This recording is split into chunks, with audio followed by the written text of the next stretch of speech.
What is up, everybody? Welcome to the Bengals Show presented by the Riverfront. It is Wednesday the 31st. You guys will be getting this on Thursday, February 1st, and we haven't seen the sun since I don't know September. when. September? God, it has been a long time. It is depressing as hell outside. It didn't rain or snow today, but I'm tired of the color gray.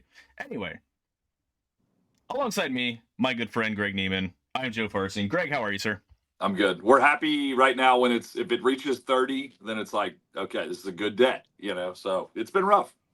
Yeah, I mean the temperature by and large hasn't been terrible the last couple, last week and a half, but it's just it rained or it snowed or it was sleeting yesterday, some kind of weird, nasty ass mix, and now it's just back to just depressing grayness that just can just I just want one afternoon of sun. I don't. It could be 10 degrees. I don't care. Just let me see the damn sun. I need the vitamins and soak it up and all that stuff. Otherwise, we're all just gonna be sick and die from this nasty stuff. Yeah.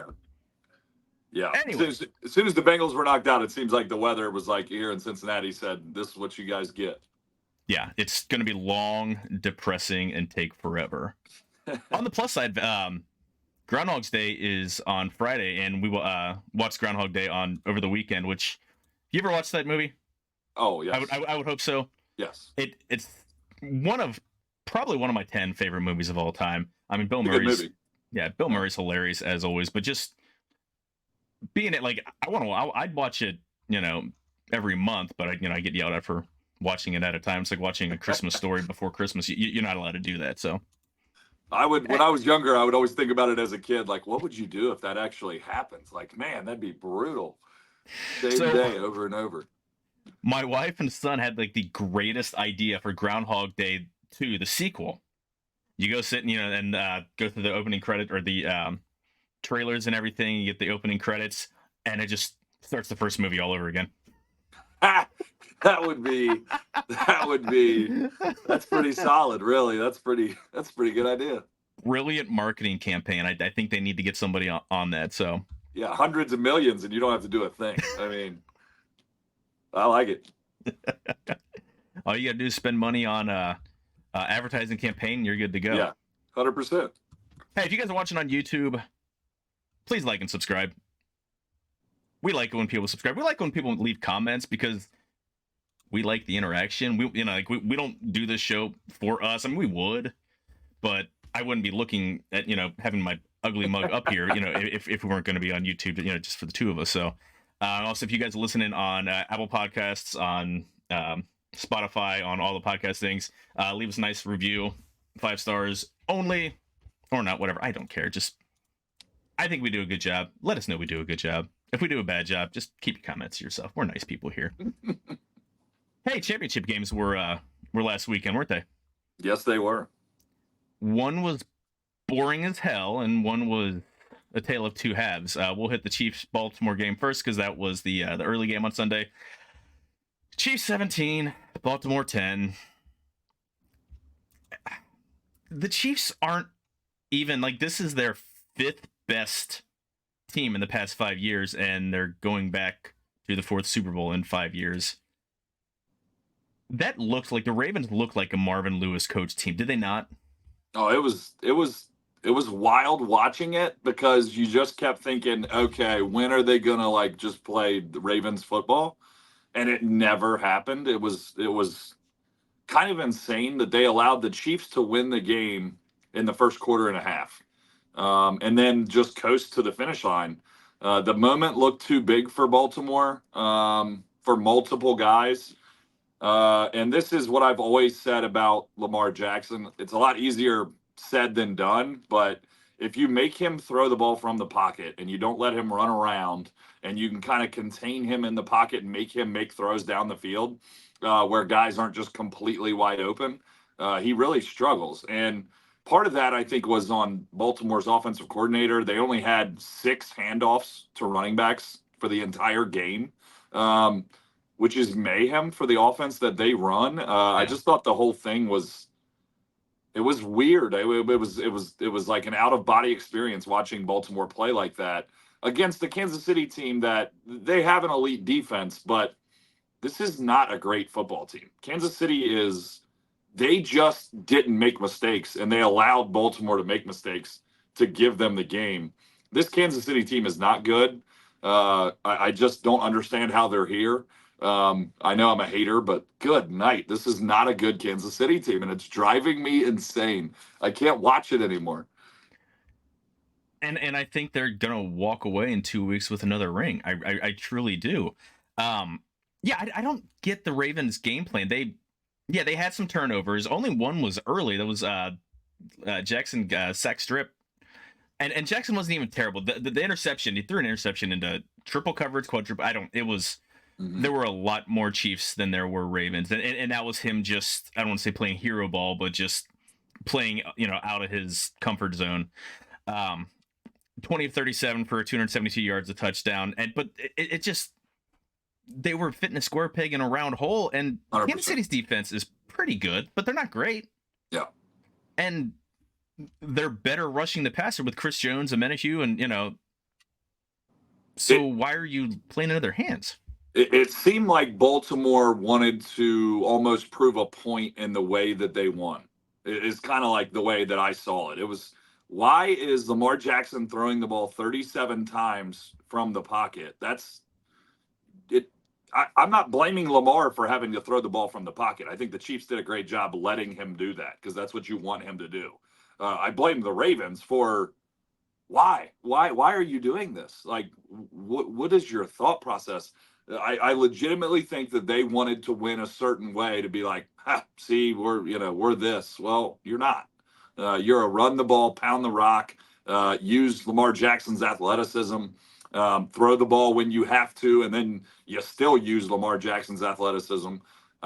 Everything they did was so ass backwards. It's just like really hard to comprehend. I still, a week later, and I'm still trying to process it. Like, it just doesn't make sense. Chiefs went up 17-7, like 10 points right before halftime.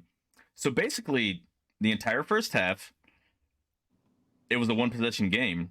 But hell, not even that. I mean, it was a tie game going into the second quarter. But it's not like the Chiefs went up big and the Ravens had to battle back. It was a 10-point game. You can run the ball in the second half, and they just didn't. It was just really weird. I don't know.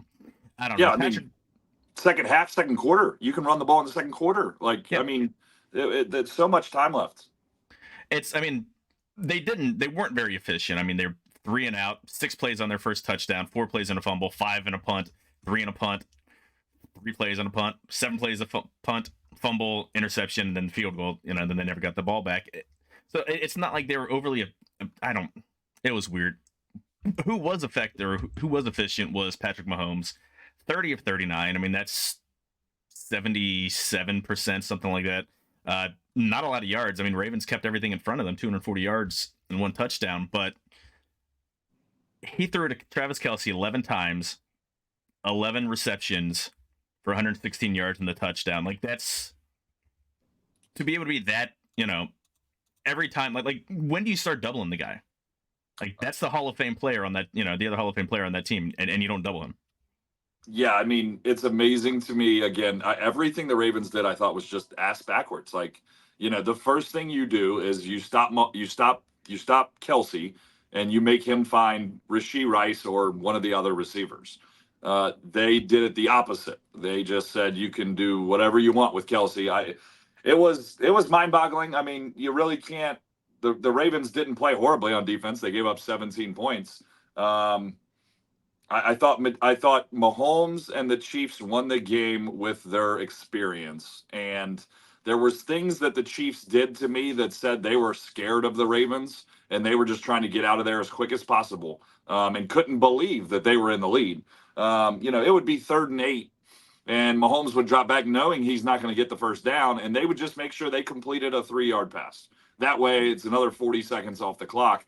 And I will give the Chiefs credit. I thought they played a really Mahomes was a perfect game manager on Sunday, and I mean, Yeah. I truly believe that's what he was. He was a game manager. He didn't do anything to go win the football game. The first drive was great, but after that, I mean, really, I thought the Chiefs as a whole just managed the game. They just tried not to lose it. that's kind of how they've been for almost the past 2 months. I mean, Yeah. they were playing well, then went into a little bit of a spin, and then picked up winning again at the end of the season. But they haven't been explosive against the Bengals. They kicked so many. What was it 6 field goals? They scored seven scoring drives, one touchdown, 6 field goals. Like they're not explosive anymore, but they're doing just enough, and their defense is playing well, and that's a formula that can win in a week and a half. When you have a really good head coach in Andy Reid, and when you have a really good quarterback in Mahomes, I hate saying that, but yes, it's true. When you have a really good quarterback in Mahomes, that I think the one thing I will give credit Mahomes for is he's accepted what this team is. What Kansas City is, which is not explosive. They're not dynamic. They're not highlight reel worthy. They're just going to go out and, pick up some first downs here and there and kind of methodically move the ball. I give Mahomes credit. He's not trying to make the hero throws anymore, which he did that for a solid, couple years, thinking that he was Superman. And I think I'll give him credit. I think he's realized that he's not that, and that this team is not that. And he's got to take the easy stuff, and that's really what this team is. It's just amazing to me they're in the Super Bowl. I think it's just highly improbable, because I do not think I think they're a slightly above average football team. I would not put Kansas City in the top 5 teams in the NFL right now. I really wouldn't. The end of the year, they weren't playing like a top 5 team in the AFC. Yeah. Agreed. And like all year, I mean, the Bengals defense was terrible, and when Burrow went down, we're like, well, this wasn't their year anyway, because the defense was playing so poorly. They'd struggle in the playoffs. I really think if Burrow were healthy and they had finished, if he'd finished the season out, Bengals would have been in the fucking Super Bowl again. Like, I mean, obviously there's a huge homer, pick saying that, but yeah. Well, you look at the AFC. I mean, Buffalo got beat by Kansas City by 3. I mean, the Bengals have dominated Buffalo throughout. Yeah. Really, the only holdup was, will you beat Baltimore? And, Baltimore would have had to beat the Bengals for a third time if they would have met. And you have a healthy Burrow. This really was a year where things could have lined up. It just, it didn't work out. But I don't think the AFC was as strong as we all maybe thought it was at times during the season, being a conference that we thought maybe was 6 and 7 deep with the Jaguars and teams that really weren't even ever, in it. Jets on top of that. Yeah. And then you look at the Browns, everybody was on the Browns bandwagon, but we all knew Flacco would be Flacco. Right. And even without all the quarterback injuries, I mean, yeah, injuries decimated the conference, but I mean, both conferences for that matter, but just weird year. I'm ready for it to be over. Yep. Want to talk about the free agency. I want to talk about the draft. We're not there yet. We still have the NFC Championship game. San Francisco holds on to beat Detroit 34-31. I really feel for the Lions. Like, they're one of the 2, maybe 3 franchises that the Bengals can dunk on in the history. Mm-hmm. Them, the Browns, and the Cardinals, but they were up so big in the first half. Yeah. And wheels fell off in the second half. And I'm not good. Again, I said it before and I say it again. I hate the word choke. 49ers are a better team. 49ers played poorly in the first half and then came back and showed why they've been Super Bowl title contenders for the past several years. Figured that it was going to be the Lions defense that was going to kind of hold them back. And it was. The 49ers scored on 5 straight second half drives until they kneeled it out to end the clock. Brandon Ayuk got a reception that bounced off of the defender's face mask. Just crazy. Yeah, I mean that's the crap that happened to the Bengals. That's Brandon Stokely catching a touchdown, 87 yards, however the hell long it was. And then running across the goal line. Yeah, I remember that. Running out the time, yeah. Season opener a couple years ago. And it's just, you want to say they'll be back, but it's not easy to get back. No, you can't say that. I mean, the Eagles, people would say, well, they'll be back. They got everybody, this defense, they're, the offensive line, the quarterback, they've got young receivers, they're explosive. and the Eagles were 10-1. I mean, at that point, you're saying, "Oh yeah, no problem. Yeah. They'll be back." Well, now at the end of the season, after a 10-1 start, there was talk about firing the head coach. So, I mean, things change in the NFL quickly, and NFL teams don't take long to learn. So, whatever the Lions did this year, and I love their offense. I love some of the things they do. I love Dan Campbell, minus some of his insane decisions, but things change quickly and people study you tremendously. So, you can't come back in 2024 and do the same thing you did in 2023. You will get blasted.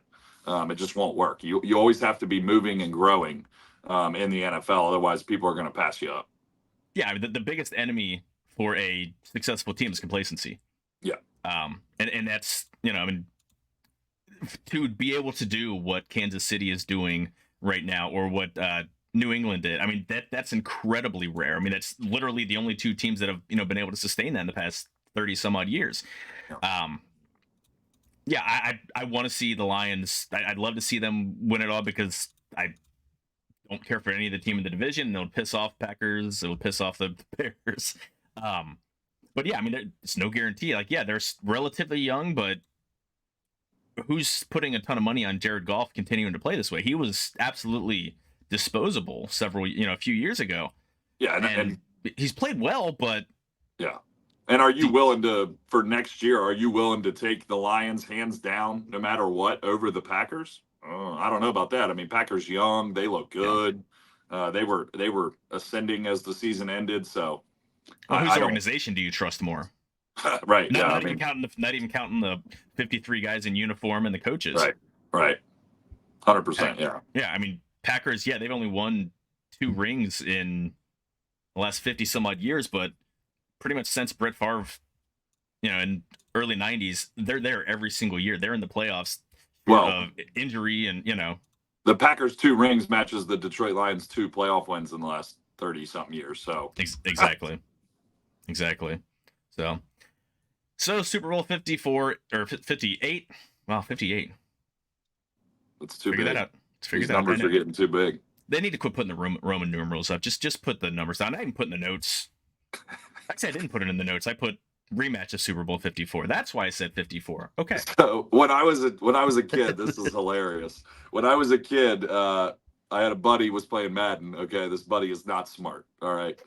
So he goes, "Man, I'm playing Madden." He goes, this year's Madden game is stupid. I said, "Why?" He goes, "Well, they keep calling the Super Bowl extra large. I mean, it's just dumb." I go, "Buddy, that means 40. That means Super Bowl 40. He goes, "What do you mean?" I said, "It's Roman numerals." Anyways, he was dead serious. He thought Madden was dumb because it was Super Bowl extra large. So thought I'd throw that in there for you. Yeah, but Super Bowl extra large was the Steelers after they blew out Kimo Von Olhoff and blew up Carson Palmer's knee. Yeah, would have been 18. Yeah, 18 years ago, I guess. Yeah, right? Why, Greg? Why'd you got to bring that up? Well, I didn't bring up that part. I was just bringing up. I thought my buddy was a moron. I thought that was worthy of a little bit of airtime. It is, but the association, man. No. Out of the 4 possibilities going into last weekend, I think this is the least appealing matchup to me. I don't care. Like the Niners, fine. Like they're a good team. Like they're kind of fun to watch, and they've got players all over defense. They're not interesting. And the Chiefs, I'm just tired of seeing them. So, what's your thought on it? I don't think there was a game that was going to be played where I was going to be real happy because I didn't know what I wanted. Because if Detroit gets to the Super Bowl playing Baltimore, I thought Baltimore would definitely handle them. If Detroit gets to the Super Bowl playing Kansas City, I don't feel great about Detroit winning. And I don't want Kansas City or Baltimore to win. That was really the only thing I cared about. You won't find me rooting for San Francisco very often, but you will in a couple weeks because I cannot do it. I cannot do it. I cannot watch Mahomes win. I'm not watching. Nothing against Taylor Swift. I don't want to watch Taylor Swift and Travis Kelce. I'm done watching the Chiefs, whatever you want to call it, the saga that is the Chiefs. I can't do it. I need help. Like if there's one thing in life that must go right, the Niners must win this game. I cannot watch this. I can't do it. I can't. I'm kind of the same way. even though the Niners beat the Bengals twice in Super Bowls, I've never really minded them. Like their players have always been like, well, Jerry Rice, the best damn receiver ever, or at least Mhm. of his generation. You can't really compare across generations anymore. But Joe Montana just, I mean, he is or he was what Joe Burrow is. Uh, Yep. Bill Walsh, the Bengals fucked up big time, not hiring him and letting him leave. But like that, don't hold that against that's don't I hold that love against them. So I love Steve Young. He was awesome. yeah, I was a left-hander, big love my fan. lefty quarterbacks. Yeah. So it's I guess I want them to win. Also, anything to just to try to knock Steelers and the Patriots, knock them back on the Hmm. all-time rings Hmm. leaderboard. I'm good for. So Yeah. I think we're on the same page.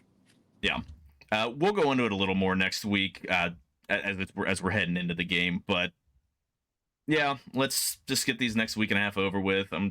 And eat a shitload of greasy, crappy food and get drunk Hmm. and try to forget the game. Yes. So, quick news and notes on the Bengals side. Still waiting for a quarterback coach hire. I think everything's just waiting to play out to see how all the coaches, there's still a head coach opening. Then you have the offensive coordinator jobs and everything else. So they're probably waiting for that to happen before. But we're assuming it's going to be Brad Craig Thorpe that's going to be promoted, and then someone's going to be hired to take his job as the assistant quarterback coach. Um, Craig Thorpe is a good fit. He worked with Burrow at LSU, so as I think it was graduate assistant, or I forget what exactly or just some assistant there at in charge of quarterbacks. So, like I said, we're down to one NFL head coaching hire. We'll just run through them real quickly here. Carolina fired Frank Reich, hired Dave Canales. Any thoughts on him? Good luck to anybody going to Carolina right now. I mean, it's it's not the same as Houston where you have that young quarterback and they had Yeah, some pieces. I think Carolina's got a lot of work to do. I don't know that that's a job I would want to take because you know how the NFL works, and to me that's a 3-year max job. I just don't see how you're successful. that's job security for how Carolina's been rolling lately. Yeah, Um, true. I mean, there's always a handful of coaching candidates that I'm interested in, that I like, that I want to see get jobs, and I didn't want any of them to get a job in Charlotte because of just that absolute shit show. Yeah, Yeah. you do. I mean, I think Bryce Young is better than he played. Mhm. Um, Obviously, they would have gone the other route and got C.J. Stroud, if they could do it all over. But I still think Bryce Young's still, he's going to be a good quarterback. But there's a lot that needs to be built around him. They need receivers. I don't. Well, They I don't have a lot of depth anywhere. I think this is one of those arguments you could make. Let's put Bryce Young in CJ Stroud's spot. Let's put Yeah, CJ Stroud in Bryce Young's spot. And then let's check the numbers yeah. because I think Bryce Young has a better season if he's in Houston and CJ Stroud has a worse season if he's in Carolina because it matters where you get drafted and who's around you, especially as a rookie quarterback. And Carolina doesn't have anything to help a rookie quarterback right now. This year was a train wreck for them trying to help a rookie quarterback.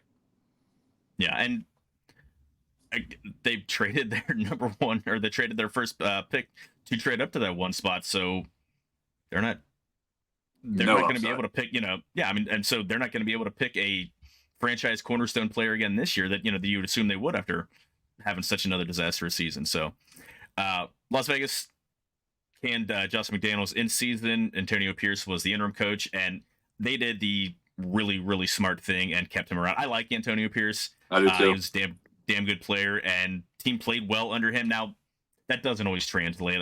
It's kind of a Right. dead cat bounce when you get rid of a coach, Hmm. but I think it was a smart move. It's you do have talent there, Hmm. so trying to navigate what's overall a pretty shitty division outside of Kansas City. Yeah. So Yeah, I think they're a stay quarterback away from competing. I mean, I think if you give them a good quarterback, I think they have a shot. not a Jimmy G believer or Aiden O. N- Not Aiden, what Aiden was O'Connell. O'Connell? Yeah, I was gonna say O'Connor or O'Dane. I couldn't remember. I think Oh Aiden shit, O'Connell whatever. has a chance to progress into something, decent, but not to win right now. Yeah, I don't like either one.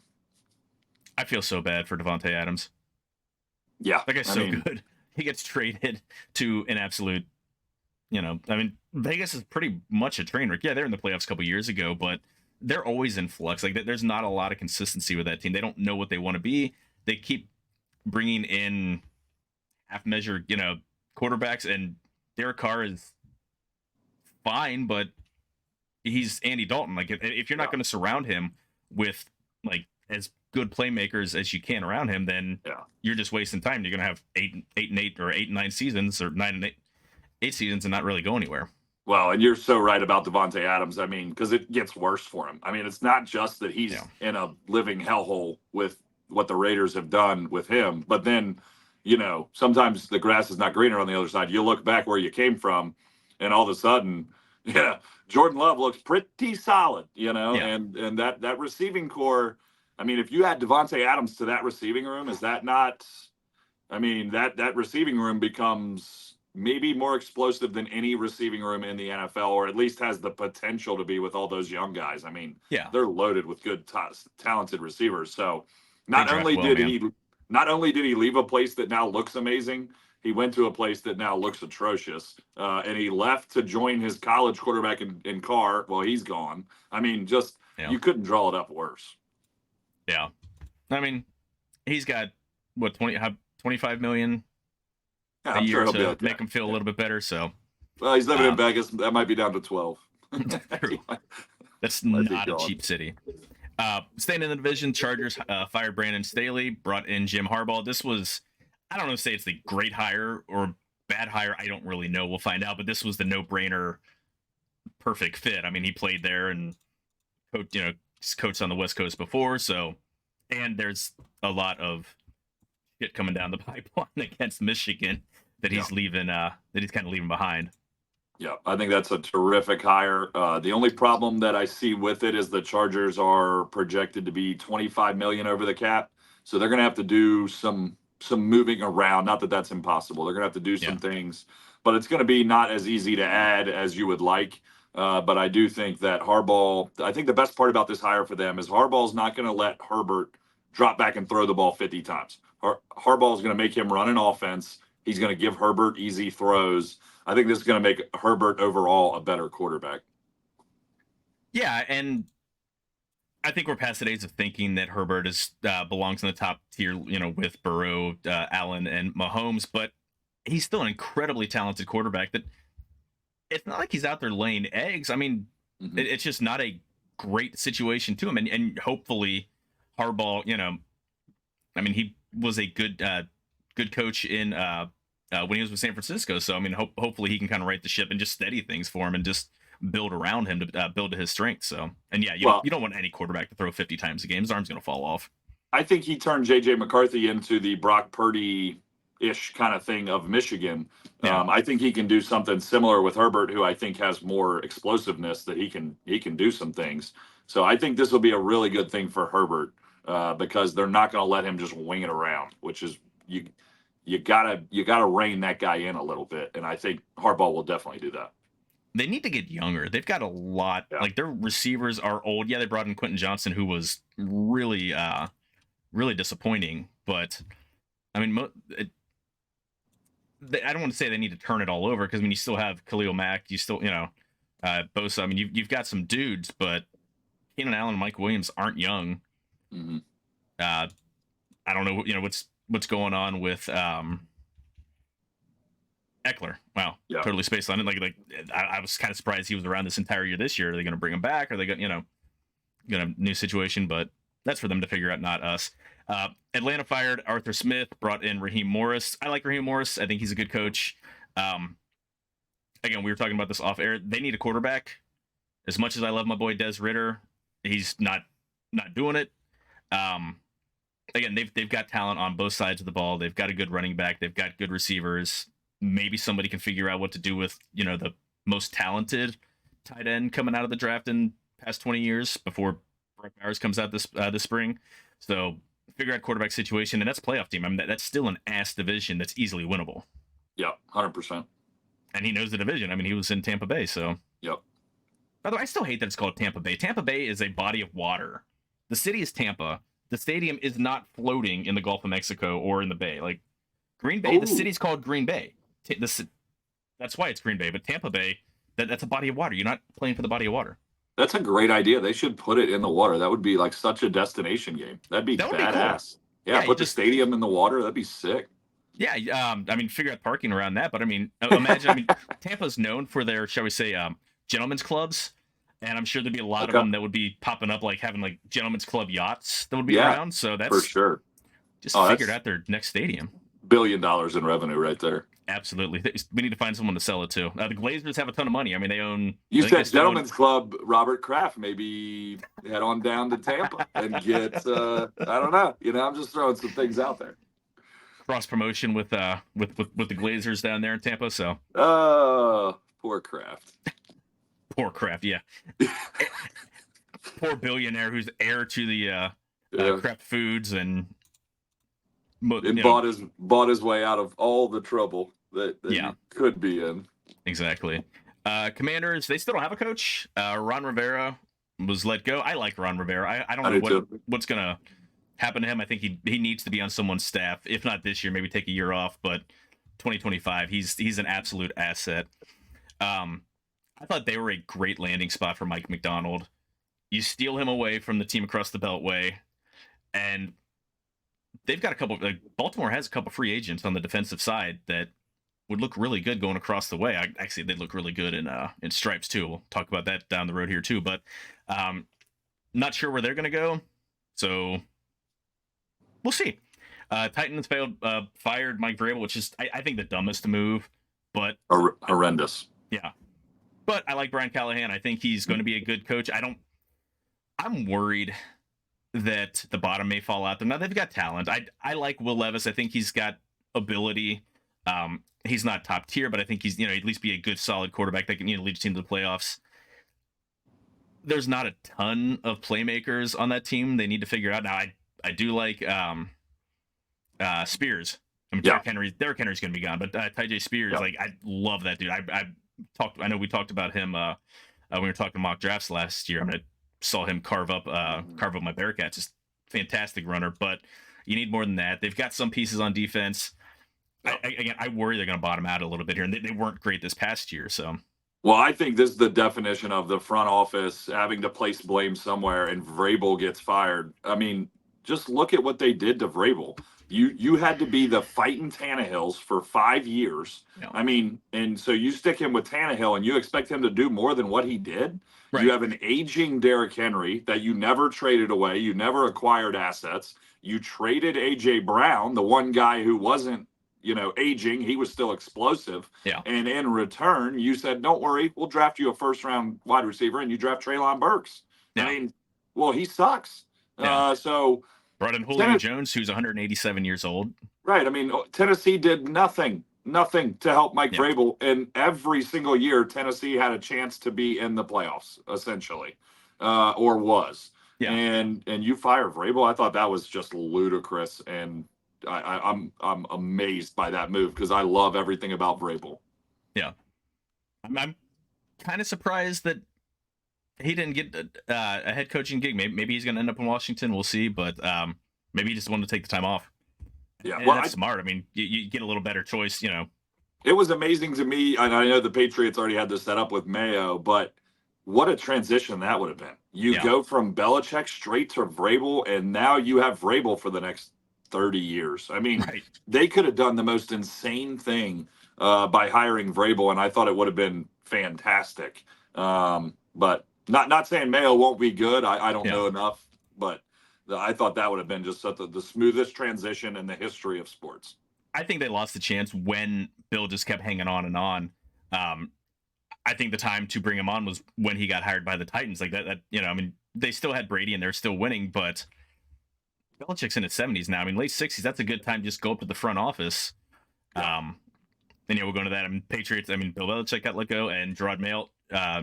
Again, that's a good hire. It's someone who's been in the system. Now, they need a lot of help. Like, that offense is bad. They have they have several quarterbacks, but none of them are any good. Just not enough talented playmakers. Running back, Stevenson's fine. I like Stevenson, but they need a lot.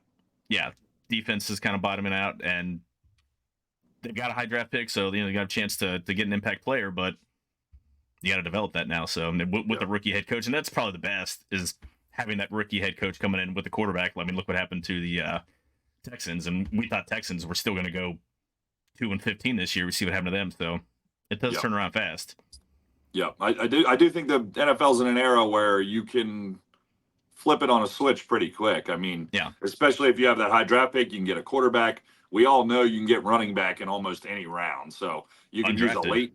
Yeah, if you pick up a running back that's good late, now all of a sudden you're looking at you have quarterback, you have running back, and you just have to add a couple pieces, and all of a sudden you have an explosive offense. So I do think you can rebuild pretty quickly. Yeah. Except not in Carolina. No, they're way too many pieces away. I mean, they have guys that are just in the way, clogging up spots that you've already paid money to, so they're in real trouble. Telling you, Von Bell is going to be a cap casualty, and he's going to end up signing back here. I would love that. He and Jordan Battle are going to be, are going to be starting safeties, and Dax is going to be a third safety, going to be slot corner, like he's going to be some weird hybrid. Use his ability to let better think. That's fingers crossed. That's my. I would love that. Yeah. Last one, Seahawks going from the oldest head coach in the league to the youngest. Pete Carroll out, Mike McDonald in. Fantastic hire. Mm-hmm. Again, I'm glad he's out of the division. I'm glad he's out of the conference. Burrow sees everything, understands everything, and McDonald was able to mess with his timing, mess with his internal clock, all the simulated pressures and everything, and look like he's going to bring the house and brings 3. Looks like he's going to bring 3 and brings the house, and just that's a really slam dunk hire there. I think that's probably my favorite hire for coach and situation of any of the 7 that have been hired already so far. Yeah, I don't disagree. I think like you hit the nail on the head. I think that's a home run hire for them. Yeah. So again, light news week this week. Again, going to the Super Bowl, not a whole hell of a lot going on. You got the shenanigans next week with the media day and all that stupidity that entails. I hate all that shit. I hate the Super Bowl halftime show. I don't care. It could be like I could be in charge of picking the bands, and every band that I pick could be playing, and I still hate the damn thing. Yeah, I don't. In and out. Let's get back on the field. Let's you want a concert, do it before the game, do it after the game. I will say I would rather watch the media day than watch the Pro Bowl. I'd rather watch the media day and the Pro Bowl than the actual game this year. But you don't want to watch flag football? No. That was actually kind of fun last year. I watched a little bit of it. I didn't realize that it was actually a 2-day thing. Yeah, but no, I think they're getting better, make it interesting, like trying to make it interesting. But I only have basically one football game left for months. Yeah, and then you're going to throw this in my. I mean, this flag football is not going to help me. This is not going to hold over that I get no football for 6 months. You're not going to watch UFL or whatever the hell the combined league is. I'm sure I'll catch a game maybe. And you guess CFL starts before NFL. You get to watch our Canadian brethren. I still don't fully understand all the rules for the game. It's weird. I like it. I like it's more spread out. Yeah, but some of the rules are weird. I saw something the other day. They threw a ball to a guy behind the line of scrimmage, but then he can punt onside kick to himself, and it's a first down. I mean, I still don't understand if I understood what was happening. There's another scoring method, and I can't think of what exactly it's called, but you score like 2 points or 3 points or something on some I don't watch enough of it, and I probably should just because former UC quarterback Zach Laris' past decade, he's been one of the best quarterbacks in the league, but it's weird, man. Canadians are weird, but their food is really good, really damn good. I love poutine. Poutine, well, that's some good shit. So.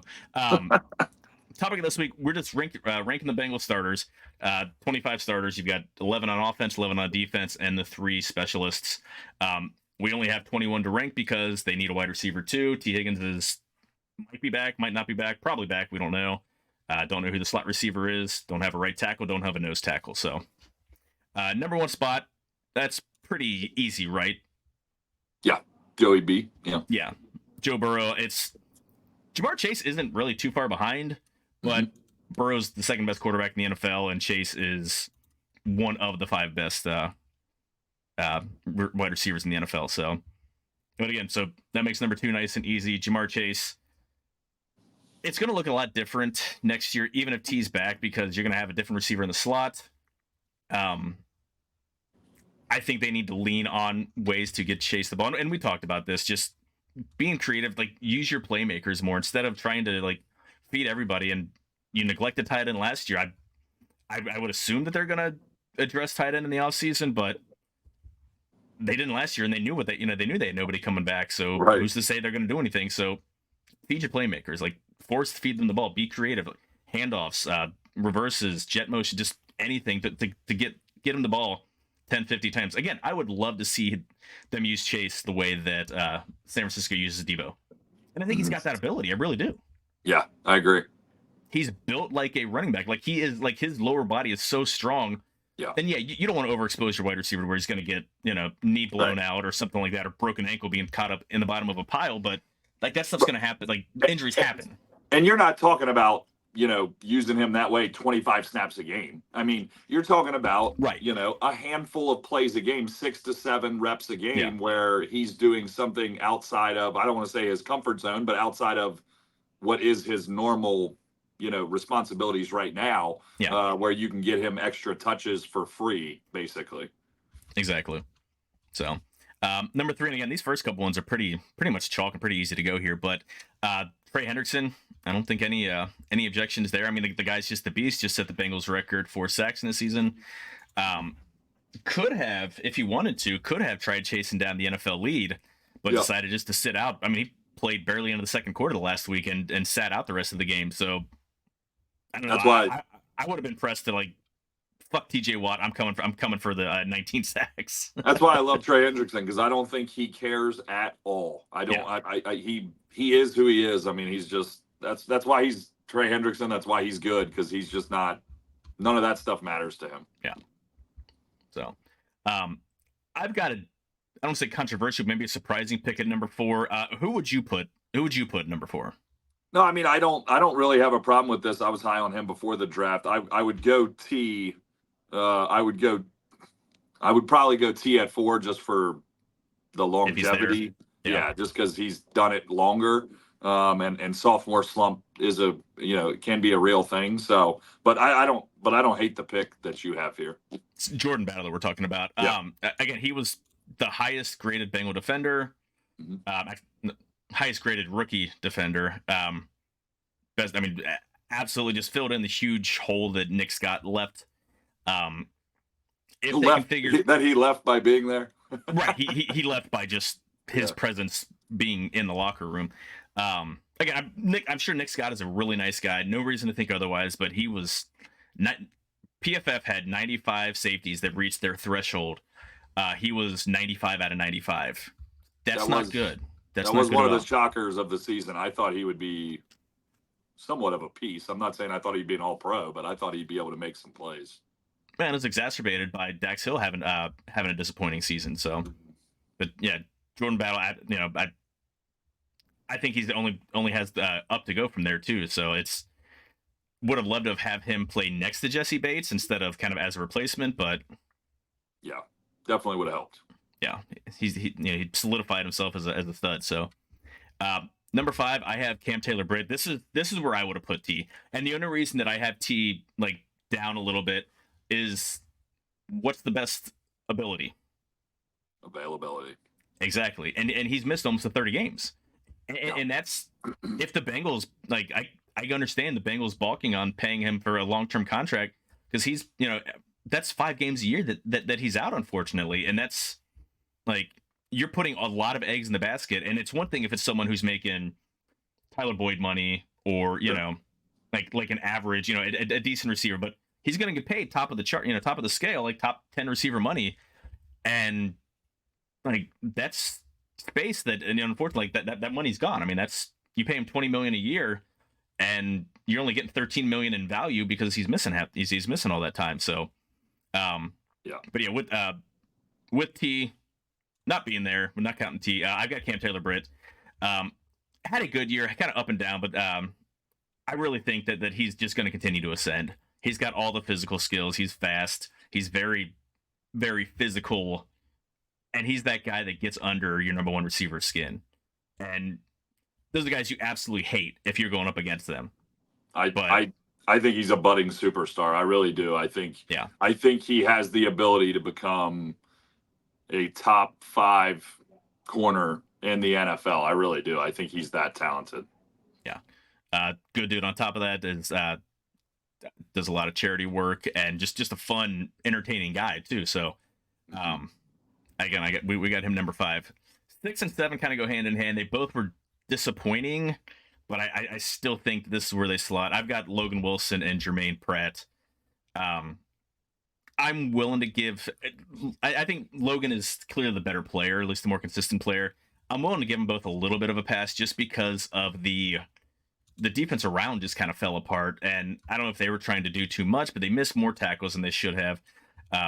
Both weren't great in coverage, but how much of that is, linebackers sit in zone a lot, and how much of that is not having a safety behind you that you can trust, and you're carrying the guy too far down, too far down the field, or not far enough because you're used to safety picking them up. And I'm willing to give them both a bit of a pass. I still think they're both really good players, despite how this year is. What are your thoughts on the linebackers? I completely agree. I think this is the spot you'll see. I don't want to say you'll see improvement from Logan Wilson and Jermaine Pratt, like they're getting better, but Right. when everybody else gets better around them, their job will get easier, which will allow them to look better. Even though I don't think they're necessarily better players and they've figured something out, they're just going to look better because things around them will make that much easier. Yeah, the play will be better. So, Yeah. Behind them, 8 and 9, I've got two guys. And again, we'll just kind of lump them together real quickly here. Ted Karras and Alex Kappa, they're kind of the stalwarts on the offensive line. They're both solid. Neither one of them is great, but they're both middle of the pack. Maybe slightly, maybe a step above middle of the pack, but guys you can rely on. High floor type guys, and warriors. Now they're both kind of starting to age up there, so you need to make sure you've got some kind of succession plan. But what are your thoughts on the? I like 8 and 9 because you know what you're getting. Yeah. It's going to McDonald's breakfast through the. You know what you're gonna get. It's very simply put. You know what you're gonna get. You know what to expect, and it's good enough to win. So I'm with those 2 picks. Sausage, egg, and cheese McMuffin with a hash brown and an orange juice. There you go.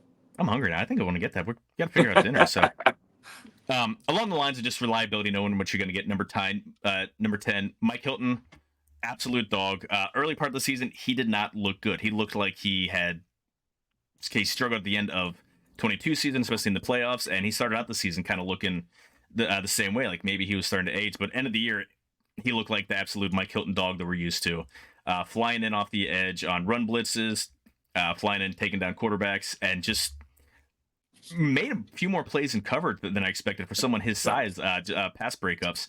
I mean, this guy's 5'9". I mean, average receivers, 6'1". He's giving up 4 inches, and he's still making plays on the ball. But just one of those guys you can't help but absolutely just love, just for his energy and his attitude. Yep, I completely agree. And I think the thing that Bengals fans probably won't think about as much is, you think about what the Bengals did the last couple of years, and for Mike Hilton to come out and kind of start slow. For these guys that, not that I want to call Mike Hilton old because he's a young man, but yeah, old in football years or older, getting older. When you play 17 games and now all of a sudden you add another 4 in the playoffs. I mean, this year the Bengals are going to get a month off they haven't before. I think some of these guys their bodies are really going to appreciate that month off, and you're going to see some different players next year. That time matters. Super Bowl hangover is real for a reason.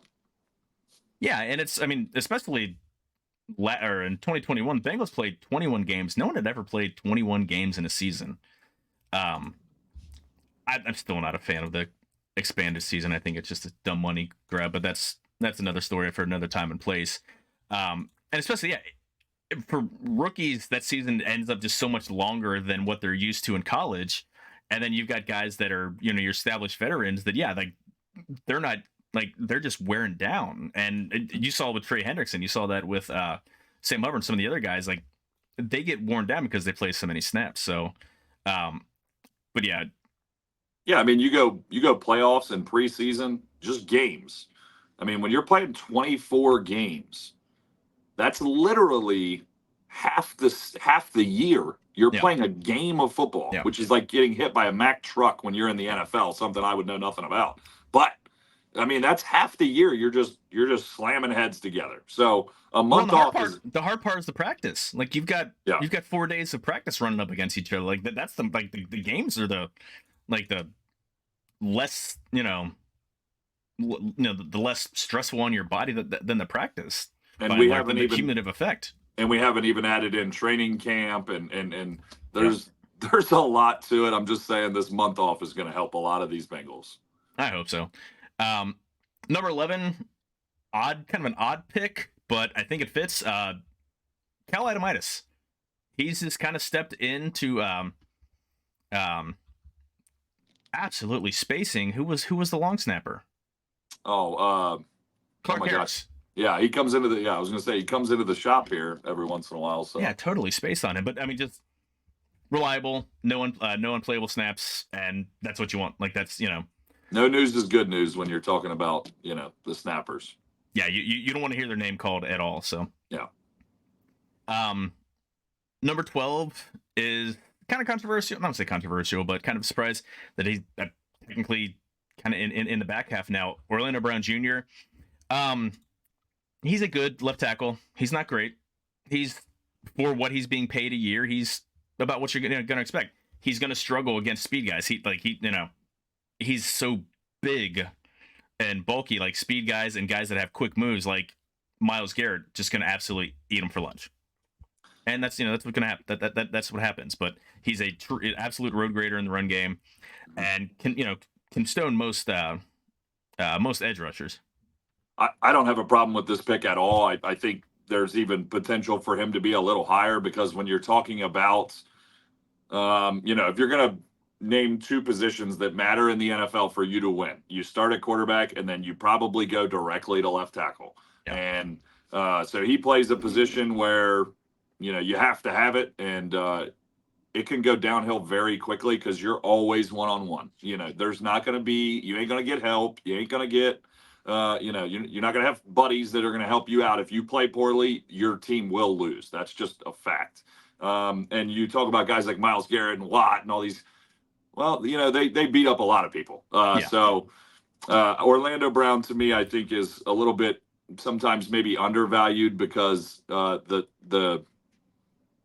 if you don't do a great job as the president, it's still that's not an easy job. You know what I mean? So right. There's a lot of things about being the left tackle that he does do enough that he probably gets undervalued. I think just a touch, not a ton, but at times. Yeah, and he's fine. If you have a fine left tackle, like you're solid. Mm-hmm. You just don't want someone who absolutely sucks ass. Number 13, Evan McPherson, and he probably deserves to be a little bit higher, but he's still a kicker. Made every kick inside 50 yards this year. Little, I'm gonna say less reliable, over 50, but kind of expect in a normal year he'd probably hit a few more. Have that percentage a little bit higher above 50. But again, like this, you don't have to worry about a competition. He's a damn good kicker. Like you don't have to worry about him giving up returns on kickoffs because he's kicking out of the end zone every time. So not a whole lot that really needs to be. And I kind of blame the Bengals for not letting McPherson be a weapon. If you're going to, every time he has a shot from 57 and in, I think they should let him kick it. I think he's that good. And I think the fact that he's sporadically kicking 50, let him kick one every game. I really don't care. If he misses, I don't think it's a bad decision. I think if you let him kick 12 50-yarders, he might miss 3. Okay, big damn deal. I mean, I think we let him be a weapon like the Ravens have used Tucker for so many years. Yeah. So, but again, to not have to worry about a kicker is nice. So. Oh, it's beautiful. Behind him, BJ Hill and Sam Hubbard, I've got them at 14 and 15 respectively. They both kind of fit in similar boat to me. They're both good, solid players.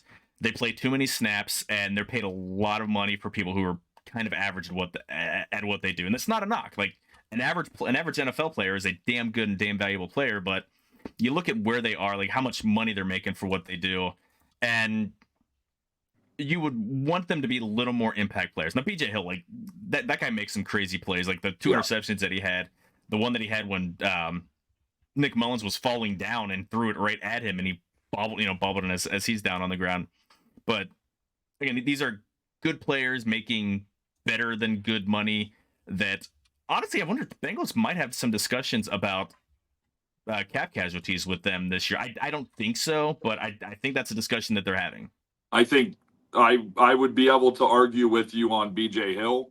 Sam Hubbard, I think I love Sam Hubbard. I think he's amazing as a guy and all that. But if we're talking strictly football, I think he probably should be a cap casualty. He doesn't provide much. I mean, he's more of like just going to be there and he's a middle of the road. There's no, wins above replacement. They use that in baseball all the time. I think Sam Hubbard, if there was a wins above replacement in football, he would be a zero. He'd be dead. He'd be the absolute average NFL defensive end. That's just how I feel. So BJ Hill, I think I could argue with a little bit. He does make some big time plays. But Sam Hubbard, I feel like the only plays he makes are the ones that are in his lap, which is not saying he's a bad football player, but for what he's making, I don't see it. Yeah, I mean, he has BJ Hill has the 4th. Sam Hubbard has the 5th highest cap hits going into next year. Now, I think BJ Hill is also saved more by the fact that there's less depth there at defensive tackle. Like, they don't have anyone else that can push the pocket.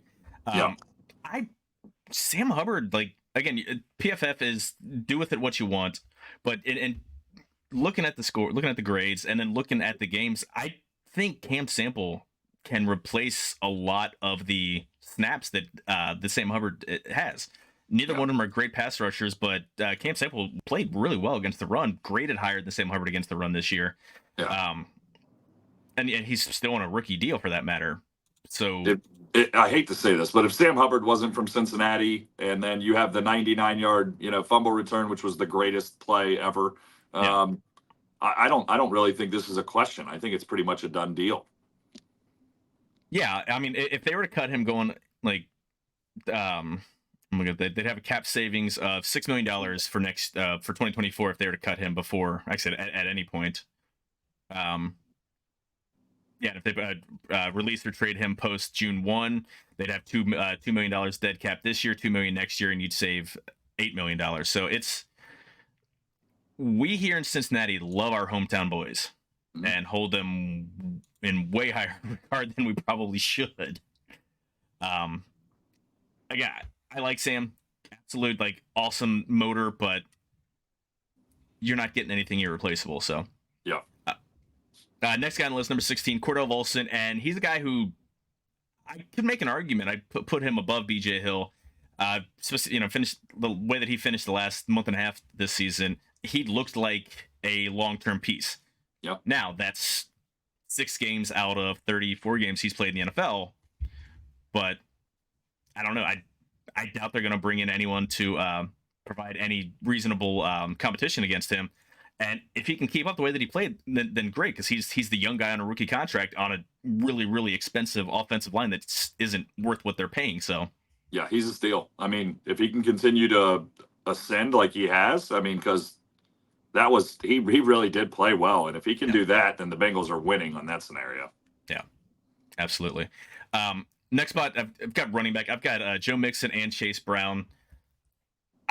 Chase Brown is I think a perfectly passable piece. I think Joe Mixon still has tread on the tires. They need to change the mix. I think they need to get someone in a little younger to team with Chase Brown, and they're fine. Like, they're not bad, but you need better production, better productivity. This isn't a team that runs the ball a ton to begin with, and when you do run it, you need to be more explosive. And they showed that with Chase Brown, but then continue to give Mixon 80% of the carries. That's my biggest confusion and gripe on the season, more than tight end, more than like the defense, because I think we know why the defense struggled. The love affair with Joe Mixon being the exclusive running back, especially in this day and age when no one uses an exclusive running back, and his productivity has gone. Make it make sense, Greg. Preach, brother. Preach. I'm preach. I'm listening. I agree. I think you hit everything perfectly. I got nothing for you, man. I agree. Well, you need to pat it out another few seconds because I'm about to take a sip here. Oh, okay, go ahead. Yeah, well, I mean, listen, Mixon he's getting old. Yeah, I totally agree with what you're saying. I think it's time for a change up. I think that let's say there's 90 running backs in the NFL. I legitimately think you could take all 90 of them and they could all be 1,000-yard rushers for the Bengals in Most this likely. offense. Yeah. In this offense, I think it would be quite difficult to not be a 1,000-yard rusher. I would love for them to look at Clyde Edwards-Helaire, as a complimentary piece. He's not going to make a lot of money. He's coming off his rookie deal, and he was displaced, but he still has a lot of. And again, we're getting out of our lane here, talking about off-season free agency. But I would love to see him paired with Chase Brown. I think that makes a lot of sense. So yeah, 18, kind of a similar thing. Tight end Tanner Hudson, Drew Sample. Tanner Hudson's technically not a returning player because he's exclusive rights free agent still, but he'll be back. He's a Bengal next year. And Drew Sample, I like Tanner Hudson. I like what he did. Bengals somehow got more productivity out of their tight ends this past year than they did in 2022 and 2021, which absolutely blows my mind. And they found something, especially using those guys, but they do need an infusion. They need a long-term guy. Quit going with these year by year. Irv Smith was only a 1-year deal, which again, that still didn't make any. It still is weird that he was a 1 year. Like, if you like the guy, fine, but you need someone to plug in multiple years. So draft somebody, sign somebody. I don't care, but you need someone else in there that's younger than. I mean, Hudson's going to be 30. Drew Sample is. And Drew Sample's a free agent for that matter, but Drew Sample's going to be 27. I don't know. He's late 20s too. So. mm-hmm.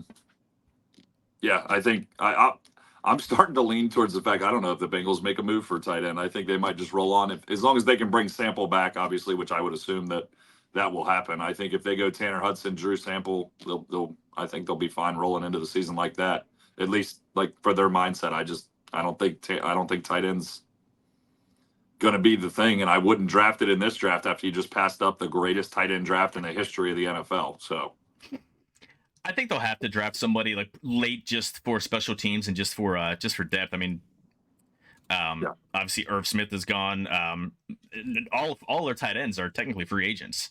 I mean, Mitch Wilcox is a restricted free agent, so he's likely to be back. And like Hudson, but they don't have a tight end under contract, so it's like they'll have to bring somebody in, preferably somebody who at least has some athletic ability. So.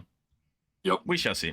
Number 19, this would have been higher if we would have done this around week 11 or week 12. DJ Turner.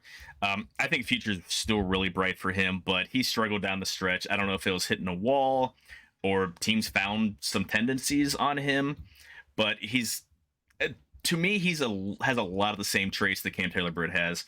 Similar size. He's even faster. I mean, he ran the second fastest 40, I think, timed at the combine. So, that in the second-year player, he's a presumptive starter at corner 2, I guess, going into the year.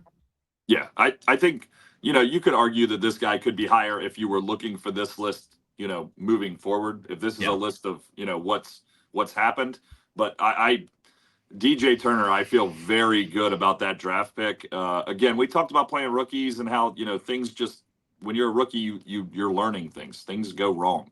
I think you'll see a huge jump for DJ Turner.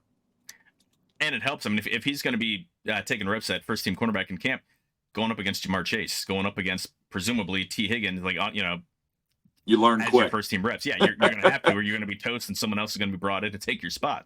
Yeah. So, last 2 picks, and these are the most disappointing for different reasons. Dax Hill, all the physical ability. Again, his 2022 year was kind of a redshirt, didn't really get on the field much, and was kind of just played out of place. Came into the season, looked strong. I mean, he made a couple plays in preseason. He made a couple plays early in the Cleveland game, beginning of the year, and then just absolutely just fell off the cliff, missing tackles, coverage errors, and he looked like he wasn't ready to be an NFL safety. I will go back to the same thing. I call this Dax rookie year. So, essentially, I still think there's a lot of positivity around Dax because I think it's gonna he's going to progress. I really see last year as his rookie year.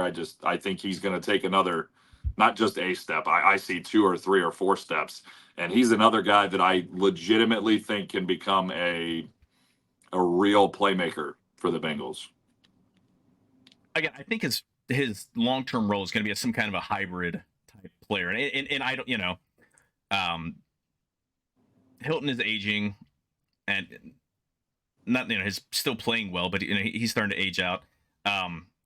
Dax Hill has the size that he can cover tight ends better than, obviously a lot better than a 5'9" guy, but Yep. Yeah, he's going to play better next year, but I can't really play worse unless he was Nick Scott. But it was just disappointing. Again, we expected a lot out of this guy, and that was they're losing Bell and they're losing Jesse Bates, but they've got Dax Hill, who's got all this ability and just laid an egg. So he did. Yeah. And last and certainly least, Brad Robbins. You don't ever want to be a punter at the bottom of the list. He's going to be around next year, but they're going to bring someone else in, whether it's a rookie, whether it's a veteran. There's going to be competition. Just flaming hot ass. Mm-hmm. Rookie punters usually. Go ahead. Go ahead. My bad. I'd say rookie punters usually struggle. And he was awful the first handful of games. Middle of the season, started to kick better, like getting more height on him. Like he's not going to be Ryan Stonehouse. It's kicking 54, 55 yarders. Kick after kick after kick, but you kick it 45 yards way in the air and guy fair catches it every time, and boom, that's 45 net. Like that's fine. But kicks got shorter and shorter, and just his, he's supposed to be the directional guy, and he kept kicking punts into the end zone. I'm like, bring back Drew Chrisman. Good Lord. Yeah. I mean, and I couldn't have been more wrong on this. I just kept preaching. I think, he's going to start to turn it around. And then he had that little glimpse where you thought, and then it came all crashing down. I'm still an idiot. I still have a little bit of hope that I think next year he comes out and he's just really good. I was happy when they drafted this punter. I thought it was all good things. So I'm still holding out a little bit of hope, but let's see. Maybe I'll be happy if they bring in the punt god for a little competition. Yeah, and it's you don't hope for someone to suck. You don't hope someone to lose their gig, but you need better than that. I did notice that University of Michigan Wolverines just came off a national title. They've been one of the better programs the last handful of years. The last 3 players that we have ranked, they're all Michigan Wolverines. DJ Turner, Dax Hill, Brad Robbins. Wow, that is wild. Not a personal slight on me. I hate Ohio State more than I dislike Michigan, so I didn't do that on purpose. But yeah, that wasn't a great year for Michigan alums. Bengals have not had a ton of great play by Michigan alums throughout the career. Who would I'm trying to think.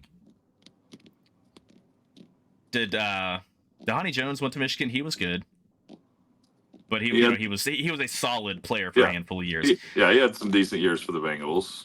Chris Perry should have been great, but he had injury history. That's my guy. I was convinced he was going to be an absolute stud. They drafted him over Steven Jackson. I thought this guy is the guy's he runs routes like a wide receiver. I saw him. I watched camp one day. It was a season ticket thing, and he's out there running wheel routes and just grabbing the ball one-handed 30, 40 yards downfield. I'm like, this guy's got awesome change of pace. Like this guy's a dude, and just wasn't there. Also, Chris Evans, another Michigan alum that just that didn't work out. They don't play well. Tony McGee, maybe was he the best Michigan player for the Bengals? Well, I think Chris Evans will be when they let him get in. He's gonna show us, Joe, as soon as he gets those reps. Fingers crossed that one day he's going to get more than 3 snaps on offense. Going into year 4, I don't think it's going to happen. You don't think this is the day? I don't think he's going to be a Bengal come training camp, come July. So you wouldn't think.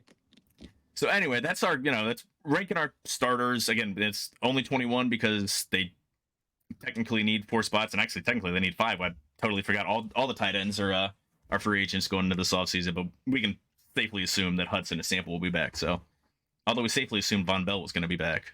That's and true. Samaje Perine. So We Maybe missed we that should one. maybe we should stop making predictions. Missed the boat. Yeah, exactly. So, any final thoughts before we get out of here for the week, Greg? Bring me some warmth. Bring me some Just warmth. sunshine. Like again, I'm here in my basement, and all the dampness in the air, and again, it's obviously it's into the ground and everything. It's just so cold down here. When Yeah. when it's sunny, even if it's 5 degrees outside when the sun's out, it's warmer down here because it's not just maybe I need some dehumidifiers down here, but those are so noisy and Yeah, those are annoying. Not a big fan. yeah. I mean, I've got one 5 feet away from me here, but if I had that on right now, I wouldn't even be able to record a show. It'd be too damn loud. So Yeah. Again, check out our shows on Riverfront. Red Leg Roundtable with Seth Shinner this week.